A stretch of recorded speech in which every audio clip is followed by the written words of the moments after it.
The night was quiet on the alien colony.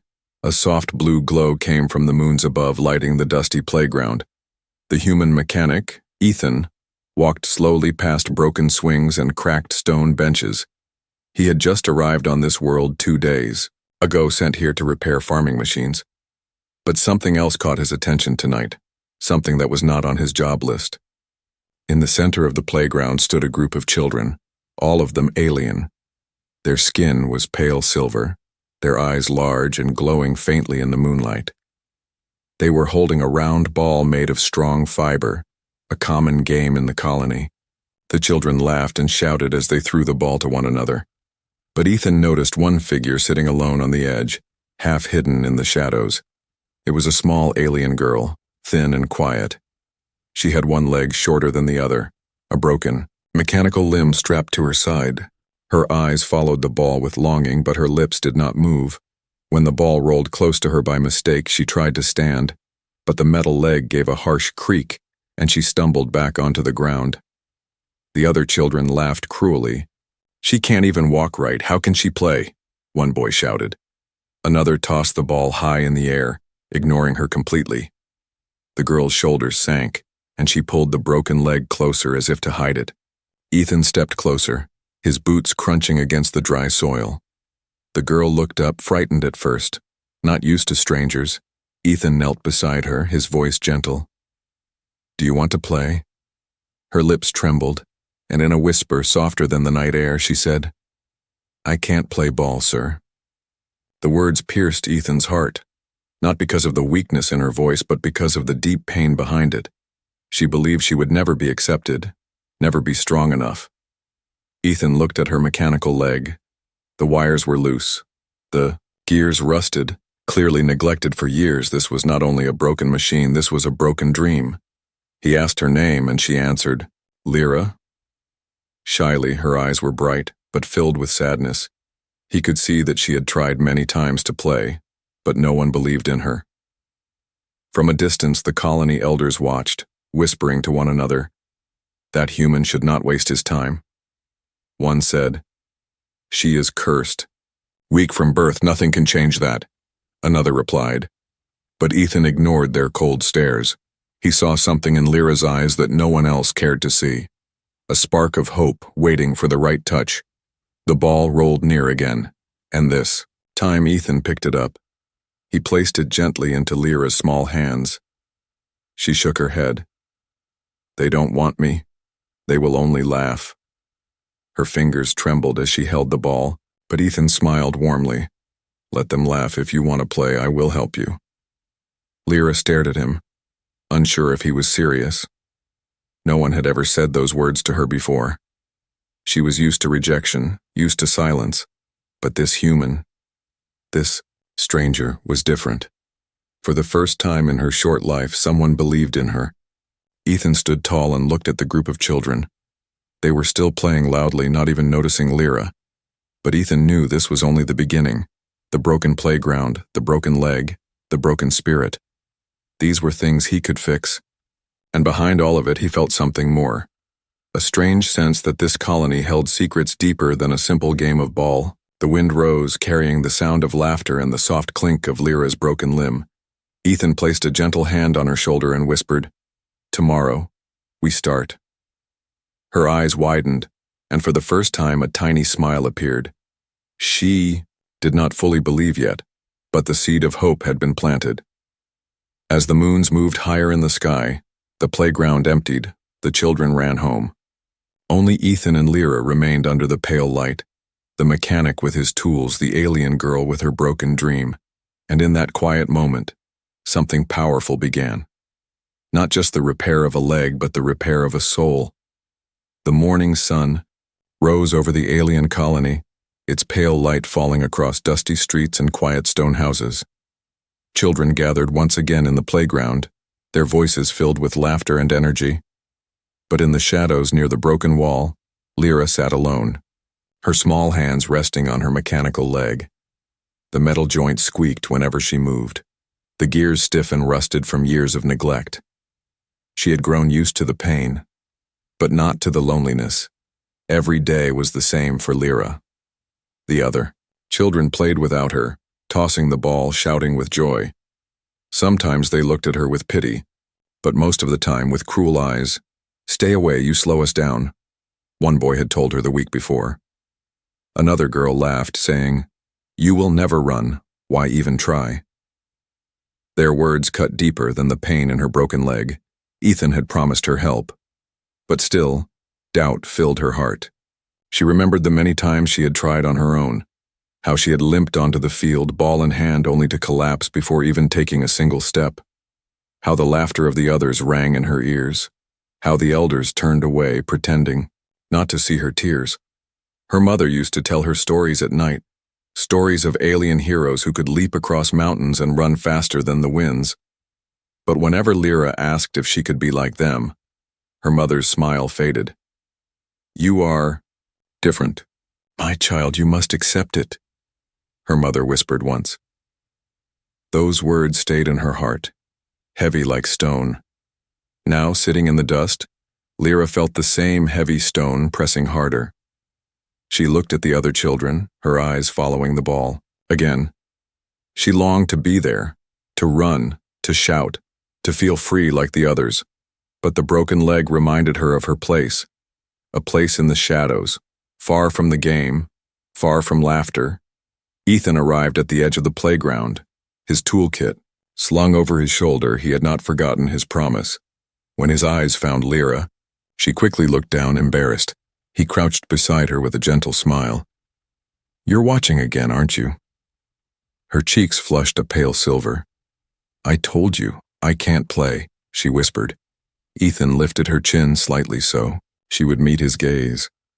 "Can't play yet," he corrected softly. Lyra blinked, confused. "Yet," she repeated. Ethan nodded. "A machine can be fixed, and a spirit can be lifted, but only if you're willing." Her heart thumped. She wanted to believe, but fear chained her. At that moment, one of the children noticed them. It was the same boy who mocked her before. "Look, the broken girl found a pet human," he shouted. The group burst into laughter, cruel and sharp like knives. Lyra's eyes filled with tears. She wanted to run, but her leg betrayed her again. The boy threw the ball at her feet. "Here, maybe you can fix the ball with your broken parts." Ethan's jaw tightened, but he did not rise in anger. Instead, he picked up the ball and placed it in Lyra's lap. "Hold it," he said firmly. Her hands shook. "They are right, I will never be like them," she whispered. Her tears slipped down her silver cheeks. "This leg makes me weak, I should just stop trying." But Ethan leaned closer, his voice strong. "No, this leg makes you strong. It tells me you fought every day just to stand while they never had to. It shows you are braver than all of them combined." His words shocked her. No one had ever spoken to her like that. For the first time, she did not feel like a burden. She felt seen. Ethan continued, "Do you want to prove them wrong, or do you want to let them win?" Lyra looked at the children, their laughter echoing. Her hands tightened around the ball, her tears slowing. For a moment, she imagined herself running with them, not behind them. She imagined scoring, imagined hearing cheers instead of cruel words. The thought made her chest burn with something new. Hope. Ethan stood, holding out his hand. "Come with me." Lyra hesitated, her broken leg heavy, her spirit heavier. But slowly she reached up and took his hand. He helped her stand, steadying her against the squeaking metal limb. The children laughed again, but Ethan ignored them, leading her away. As they walked back to his small workshop near the colony edge, Lyra whispered softly, "What if I fail?" Ethan smiled, his eyes steady. "Then you try again and again until one day you don't fail." The words sank deep into her, planting roots. Her struggle was far from over, but now she was not alone. In the shadows of the workshop, sparks would soon fly. The sound of tools would echo, and the struggle of one disabled alien girl would begin to change into something greater. For now, the colony only saw a broken child, but Ethan saw a fighter, and soon the world would see her too. The workshop smelled of oil and dust. Metal scraps lay in piles. Wires hung from the walls, and sparks leapt from Ethan's tools. Lyra stood in the doorway, unsure if she should step inside. Her broken leg clicked softly when she shifted her weight. She had never been in a place like this, full of strange human machines. Ethan looked up from his workbench and smiled. "You came," he said warmly. Lyra lowered her eyes. "Only because you told me to," she whispered. Her voice was fragile, almost afraid of its own sound, but Ethan pretended not to notice the fear. Instead, he pulled out a stool. "Sit," he said gently. She obeyed, sitting stiffly, her mechanical leg creaking as she lowered herself. Ethan knelt before her, examining the broken limb. His fingers moved carefully over the rusted gears and frayed wires. "This leg is not useless," he murmured.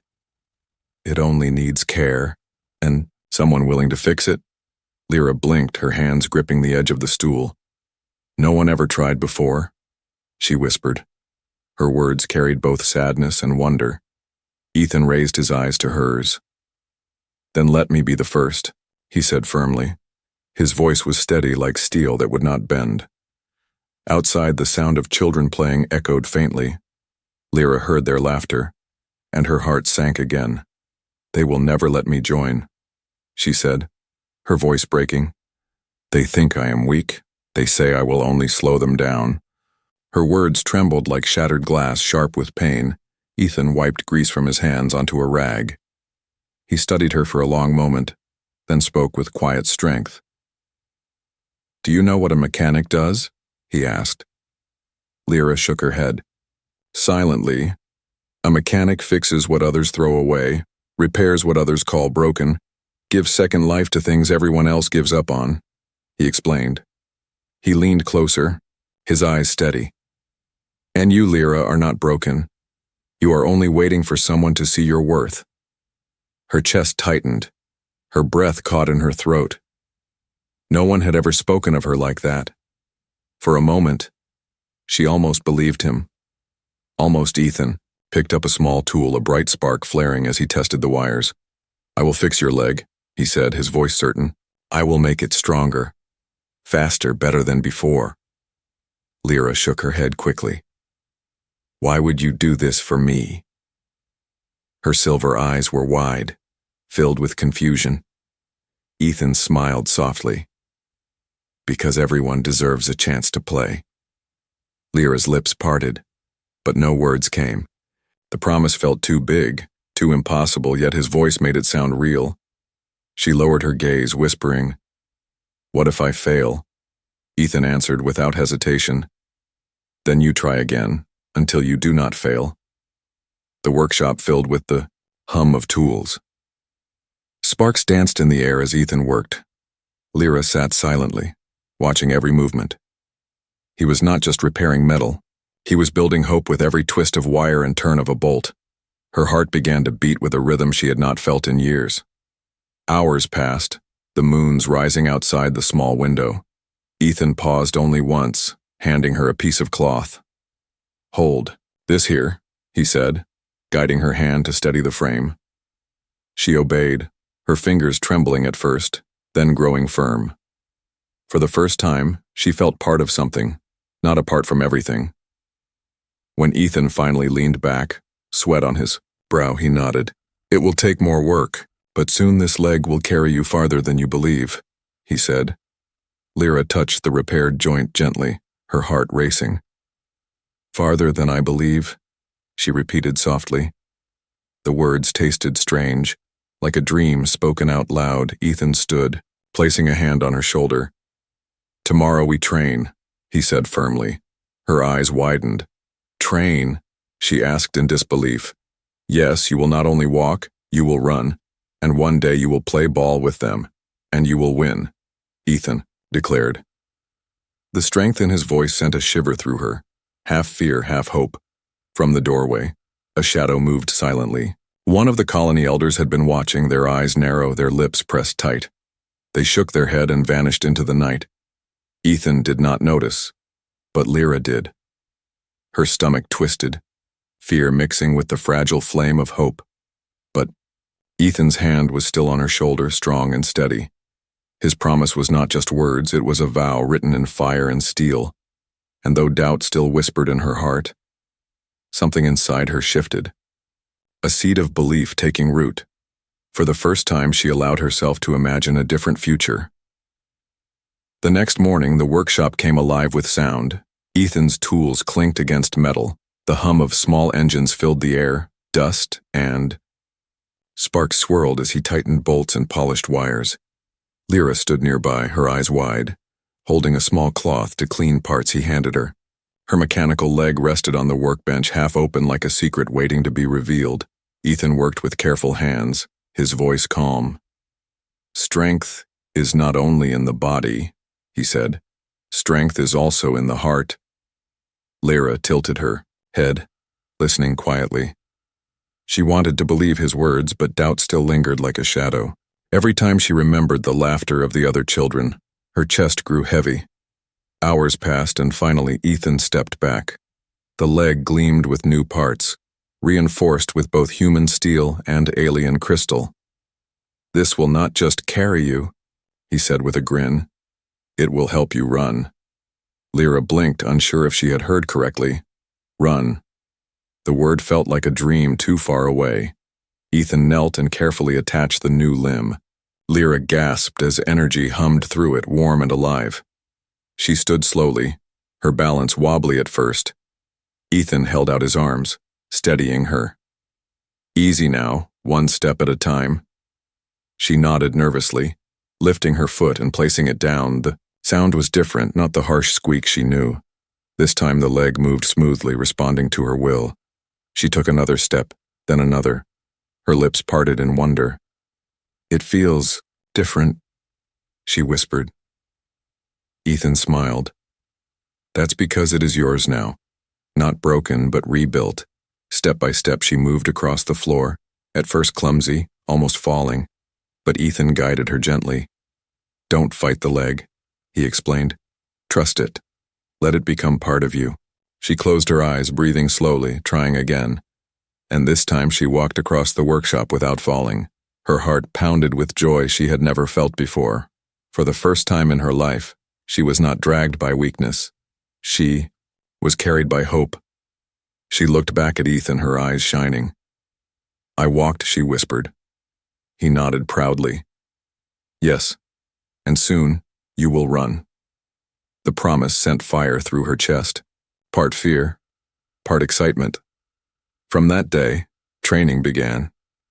Each morning, Ethan waited in the dusty yard outside the workshop. He tossed the ball gently to her, teaching her to catch, to throw, to move. At first, she stumbled, dropping the ball, her hands clumsy, her steps unsure. But Ethan never scolded. He only smiled and said, "Again, again and again." She tried. Her arms grew steadier, her steps sharper, her throws stronger, her body began to trust itself, and her spirit started to rise. Sometimes she fell, scraping her knees, but each time Ethan lifted her back up, whispering, "Fall as many times as you must, but never stay down." Days turned into weeks. The children from the colony often passed by, mocking her at first. "Look at the broken girl pretending to play," they sneered, but soon their laughter faded into silence. They saw she did not stop no matter how hard she fell. At night, Lyra sat outside, staring at the moons above. Her leg hummed softly, glowing faintly with strange energy. She did not tell Ethan, afraid. He might worry. But deep inside she felt something stirring, as if the leg was more than just metal and crystal, as if it carried a secret older than her. Ethan noticed her quiet moments, but said nothing. He believed in giving her space to grow. Instead, he reminded her each night, "You are not broken, Lyra, you are only becoming." His words wrapped around her heart like a shield. Slowly, she began to believe them.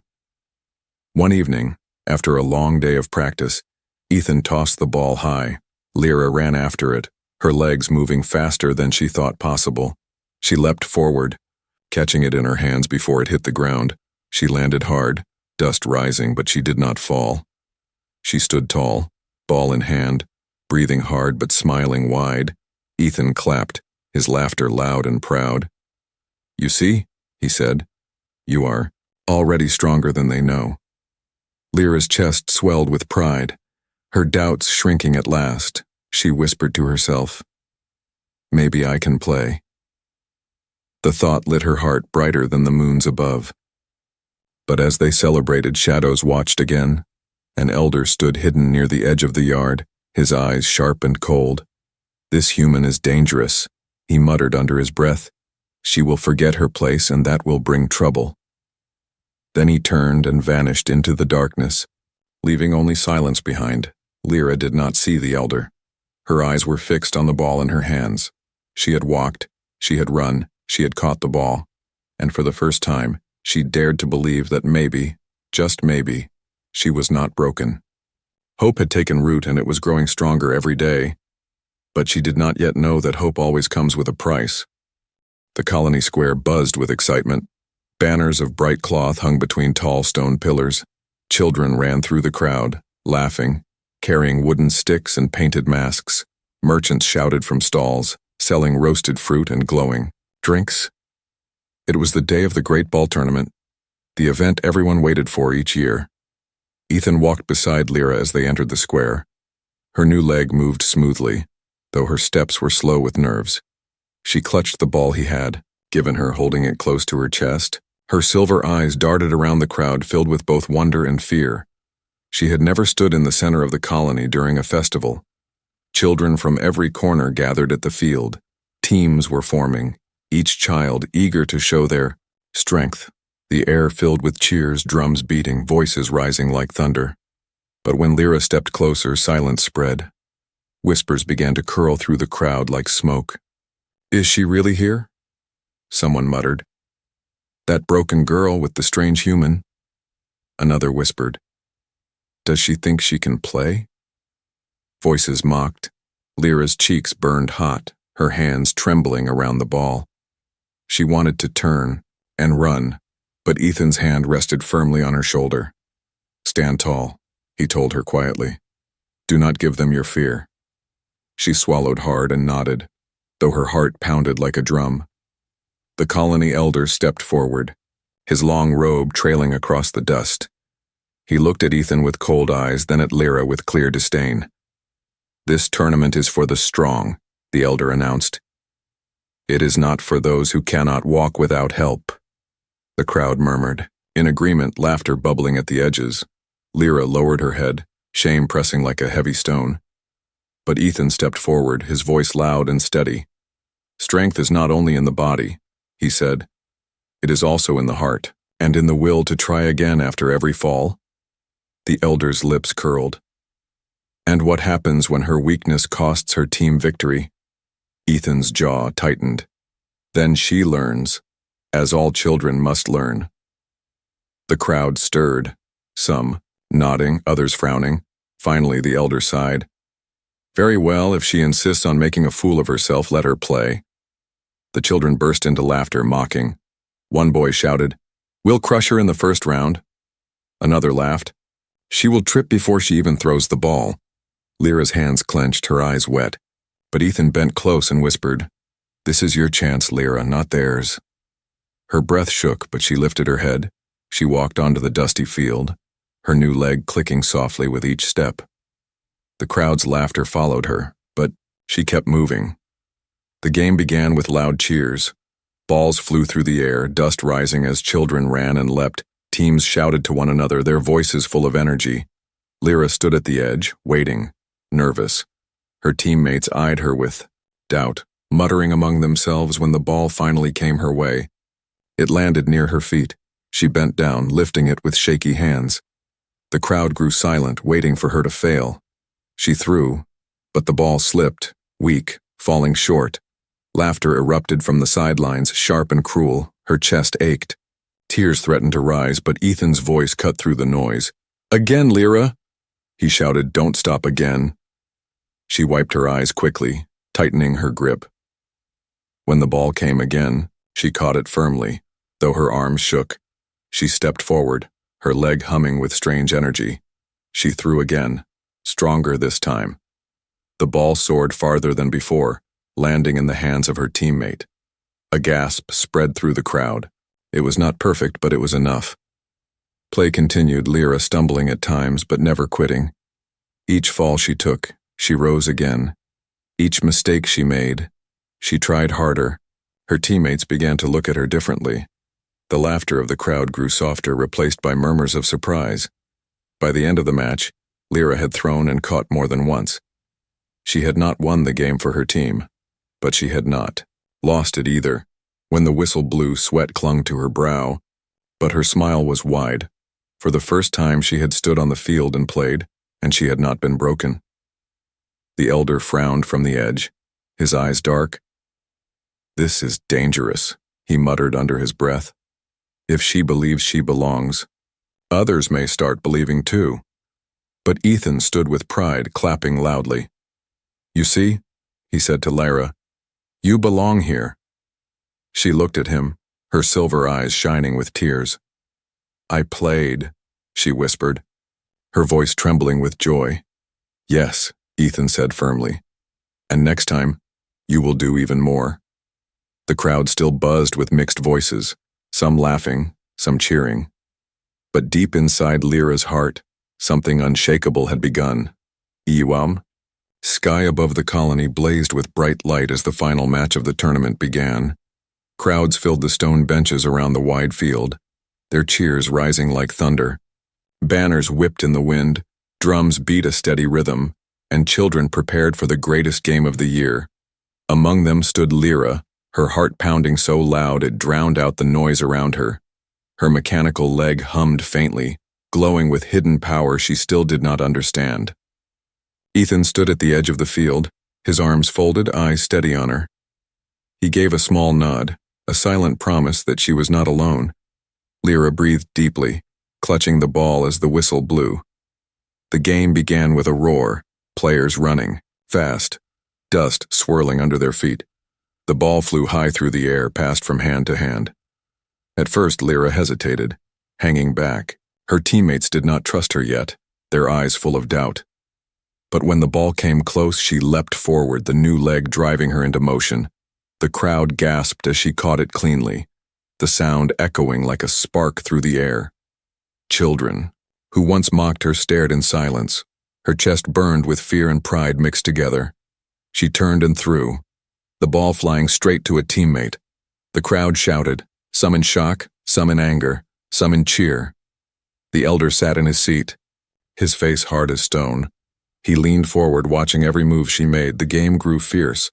Bodies colliding, players shouting. Lyra stumbled once, falling hard into the dirt. Laughter erupted from one corner of the crowd, but Ethan's voice cut through. "Up, Lyra, up," he shouted, his voice like steel. She pushed herself to her feet, brushing dust from her arms. The ball came to her again, this time faster, heavier. Her hands shook, but she caught it, her legs steady beneath her. A defender rushed at her, tall and strong, eyes burning with the desire to knock her down. For a second, fear froze her, but Ethan's voice returned in her mind. "Do not fight the leg. Trust it." She bent low, pushing off the ground with sudden speed. The mechanical limb glowed brighter, carrying her past the defender. The crowd gasped as she moved like never before, swift, graceful, powerful. She threw the ball, her aim sharp, and her teammates scored. Cheers erupted, louder than the laughter. Had ever been, for the first time she heard her name shouted. "Lyra, Lyra!" Voices echoed, her eyes widened, tears filling them. She had never imagined this sound, this feeling. The broken girl was no longer invisible. But the match was far from over. The enemy team fought harder, their moves rough, their voices sharp. One boy sneered as he blocked her path. "You should not be here." He shoved her hard, sending her stumbling. Pain shot through her leg, but it did not break. She gritted her teeth, forcing herself up. Her chest burned, but the fire inside her refused to die. When the ball came her way again, she caught it with fierce determination. The crowd leaned forward, waiting, watching. Would she fall, or would she rise? She charged forward, dodging another defender. Her steps quick, her movements sharp. The ball pressed close to her chest. The goal loomed ahead, the crowd shouting wildly. Time slowed, her breath deep, her leg glowing like a star beneath her. She leapt, higher than she ever thought possible, her throw cut through the air like lightning. The ball struck the goal with a loud thud. The crowd exploded into cheers, voices shaking the ground itself. Her teammates lifted their arms, shouting. With joy, Ethan clapped hard, his smile wide and proud, but not everyone cheered. The elder sat unmoving, his eyes narrow, his lips pressed thin. He whispered to himself, "This power is dangerous. It should not exist." His gaze lingered on Lyra's glowing leg, the faint light still pulsing. He turned and left his seat, vanishing into the shadows. On the field, Lyra stood tall, her chest heaving, sweat dripping down her face. The crowd still shouted her name, echoing like music in her ears. For the first time she felt alive, not broken, not weak, but strong. Her teammates surrounded her, clapping her back, smiling at her. She smiled too, her hands shaking as she whispered, "I did it." Ethan stepped forward from the sideline, his voice carrying over the cheers. "No, Lyra," he said, his eyes shining with pride. "You are doing it, and this is only the beginning." Her heart swelled, hope brighter than the moons above. But somewhere in the darkness beyond the crowd, danger was already rising. The sun was setting behind the colony walls, painting the sky in gold and crimson. The cheers from the tournament still echoed in the streets, children running and laughing. But in the middle of the field, Lyra stood silently, holding the ball. Against her chest rose and fell with heavy breaths, her silver skin glowing faintly in the fading light. The crowd was slowly leaving, yet their voices still carried her name. Lyra, Lyra. Ethan walked toward her, pride clear in his eyes. "You did it," he said, his voice calm but full of warmth. Lyra shook her head softly, tears in her eyes. "No, we did it. You believed in me when no one else would." He smiled, placing his hand gently on her shoulder. "Belief is nothing without courage," he said, "and that courage came from you." Her heart swelled at his words, yet a strange unease lingered. The glowing hum of her leg had grown stronger during the game. Even now she could feel it vibrating through her body, almost alive. She touched the metal joint nervously, whispering, "Something is inside this." Ethan's brows furrowed. But before he could answer, a voice called from the shadows, "Indeed, child." The elder stepped forward, his robe dragging across the dust. The crowd had gone, but his voice carried with sharp authority. "You should never have been allowed to play, and now you have awakened what should have stayed buried." Lyra froze, fear twisting in her chest. Ethan moved in front of her protectively, his eyes narrowing. "What are you talking about?" Ethan demanded. The elder's eyes glowed faintly, his tone cold. "That leg is not simple metal and crystal, it is a relic from before the colony was built. It carries power that no child, no human should control." Lyra gasped, looking down at the faint light pulsing from her limb. "I never asked for this," she whispered, her voice shaking. The elder pointed a finger at her, his words sharp like knives. "And yet you carry it. Your weakness has turned into danger. For us all, we must take it from you before it destroys us." The words cut deep, her joy crumbling into fear once more. Ethan stepped closer, his voice steady. "No, you will not take her hope. Not again. You call her weak, but today she showed more strength than any of your so-called rules. She belongs here, with her people, not hidden away like shame." The elder's lips curled into a frown, anger sparking in his eyes. The crowd had thinned, but whispers began as some villagers lingered. They heard Ethan's words, and doubt began to creep into their hearts. Some nodded, quietly agreeing, remembering how Lyra had stood tall on the field. Others shook their heads, fearful of the strange light that came from her leg. A divide was forming, sharp and dangerous. Lyra's hands trembled as she clutched the ball tighter. "I don't want to be a danger," she whispered, her eyes wet. "I only wanted to play, only wanted to belong." Ethan turned to her, kneeling so she could see his eyes. "And you do belong, Lyra, more than anyone else here." The elder raised his hand, his voice rising. "Belong she does not. A child cursed with old power cannot walk among us. The council will decide her fate."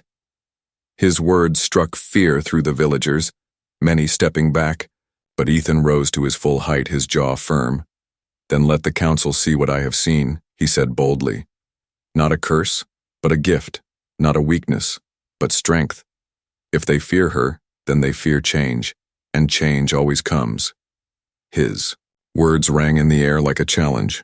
The elder turned sharply, disappearing into the shadows without reply. The square grew quiet again, the last of the villagers slipping away. Lyra stood trembling, her heart heavy, torn between joy and fear. She looked at Ethan, her voice barely a whisper. What if they take it? What if they take me? Ethan placed both hands on her shoulders, steady as stone. Then I will fight. For you, he said, his voice strong. You are not broken, Lyra. You are the start of something greater. They may not see it yet, but they will.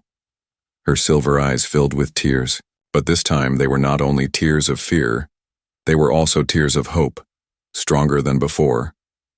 As night fell, the moons rose over the colony.